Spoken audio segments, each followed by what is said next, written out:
Hello everyone! Today's video, I'm just like to show you paano kami magbabarbecues dito sa England. As you can see guys, portable lang yung ginagamit namin na barbecue grill. Tapos meron na yan siyang uling sa loob.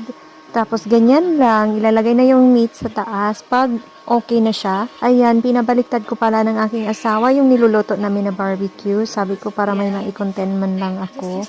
At ayun na nga, ito pala yung natutunan ng aking English husband kung paano mag-barbecue na hindi mawala ng apoy ang uling.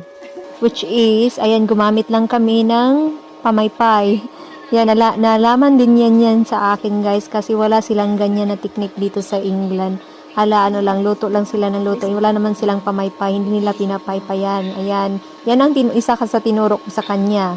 Paano magluluto ng barbecue ang mga Pilipino. So sabi naman ng aking mother-in-law, first time nilang mag-barbecue on